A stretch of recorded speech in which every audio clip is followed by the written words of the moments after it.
하고요. 다음 현장 잊지도 않고 또 왔네. 헤드라인부터 보시죠. 퇴임 이후 두 번째 야스쿠니에 간 아베입니다. 야, 이 총리 관두자마자 그동안 못 갔던 거 몰아서 가는 걸까요? 이렇게 가고 싶은 거 그동안 얼마나 참느라 힘들었을까요? 사실 여기 별로 안 가고 싶지만 그래도 가봅니다. 야스쿠니 신사로 가보시죠. 네, 아베 신조 전 일본 총리 오늘 오전에 야스쿠니 신사를 찾은 모습이 저렇게 일본 방송에서 보도가 됐더라고요. 예.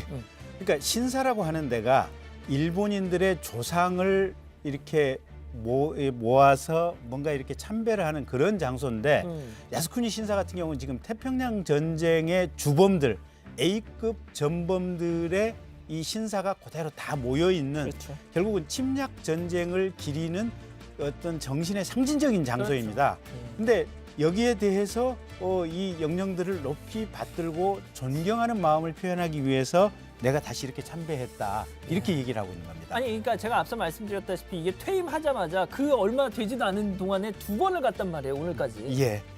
그러니까 자기 외할아버지가 어. 사실 그 노부스케 전 총리. 기시노부스케. 예. 그래서 사실 A급 전범이고 그렇죠. 본인 스스로가 일본의 과거 2차 대전 중에 만행에 대해서 이 제국주의 행위에 대해서 반성하지 않고 그걸 추억하고 있다라고 하는 것을 알게 모르게 보여주는 것이 아닌가. 그래서 이 동북아시아, 동남아시아, 이 아시아의 모든 국가들은 저 장면에 대해서 화가 날 수밖에 없는 그런 상황입니다. 예. 아니 근데 아베 전임자인 아베를 따라하는 건지 스가도 스가 지금 총리도 뭐 가지는 않았지만 공물을 이렇게 복납했다면서요. 그러니까 이제 공문을 보낸다고 하는 것은 나도 당신의 생각에 동의하고 저기에 합사돼 있는 그 A급 전범들에 대해서 같은 마음입니다라는 것을 표현하는 거거든요. 근데 다만 이제 현장에 안 간 것은 뭐냐면 네.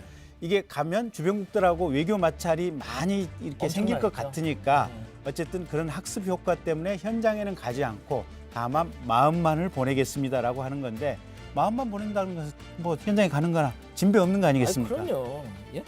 자, 그런데 우리를 분노하게 하는 소식 또 있습니다. 일본 정부가 후쿠시마 오염수를 바다로 방류하는 방침 곧 공식적으로 결정을 할 거다 이런 보도가 나오고 있는데요. 기억나시죠? 후쿠시마 원전 폭발 사고. 예. 그 2011년도에 그 폭발 사고가 있었는데 어쨌든 그 이후에 방사능 오염수가 하루에 한 170톤 정도씩 매일 아이고. 발생하고 있습니다. 그러다 보니까 지난달 말 기준으로 해가지고 123만 톤이 모여 있다 보니까 어마어마한 양이 모여 있는 겁니다. 그러겠네요. 그래서 이제 이거 어떻게 처리해야 되는데 결국은 이제 방류를 하려고 밀어붙이는 이런 상황인 것 같은데 어쨌든 도쿄 전력 측에서는 여과를 했다. 그래서 오염수는 아니고 그냥 처리수다 이렇게 얘기를 하고 있는데 우리가 볼 때는 이 미세한 방사능 물질이 어떻게 처리가 되겠습니까? 결국은 오염수나 똑같은 얘기죠. 말장난이죠, 그냥. 예. 자, 그런데 말이죠. 이게 방출이 되면 이걸 보도하는 이유가 왜겠습니까? 우리나라에 영향이 있기 때문에 저희가 지금 이 시간에 이걸 전해드리는 거 아니겠습니까? 자, 지금 시뮬레이션을 하는 장면이 준비되어 있는데 그것 좀 보여주시죠. 자, 저겁니다. 자, 저렇게 방류를 하면 꾸물꾸물 밖으로 나오죠. 태평양을 향해서. 근데 이게 220일 정도 지나면 제주도 바다가 오염이 되고요. 250일째 우리 동해안으로 흘러가는 그리고 400일 후가 지나면 서해까지 저게 다 오염이 돼버리는.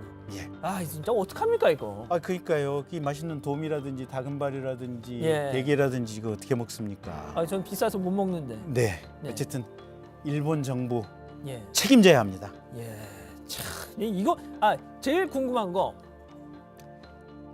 이거 국제법적으로 문제 없습니까? 당연히 국제법 위반이죠. 그러니까 유엔 해양법 협약이라고 하는 국제 조약이 있는데 예. 여기 194조를 보면 각국은 자국이 가지고 있는 최선의 방법을 다해서 해양 오염원으로부터 해양 환경을 보호해야 한다. 이런 조약이 있습니다.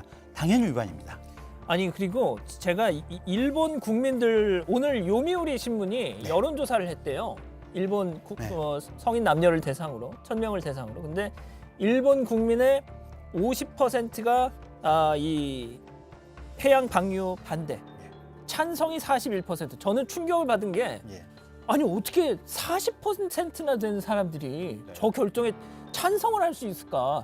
아니 보셨다시피 당연히 주변국들한테 피해가 가죠. 하지만 가장 먼저 직접적인 피해를 받는 건 자기 나라, 자기들 아니에요. 그렇죠. 예? 그러니까 일단 좀 일본이 그래도 썩어도 준치라고 예. 여전히 자국의 자산들이 있지 않습니까? 예, 예. 비용을 좀 많이 투입을 해서 어. 저걸 합리적으로 처리할 수 있는 그 기술을 가지고 처리를 해줘야 됩니다. 예, 예. 근데 돈 쓰기 싫으니까 저런 거 아니겠습니까? 아 결국 돈을 쓰기가 싫다. 그렇습니다.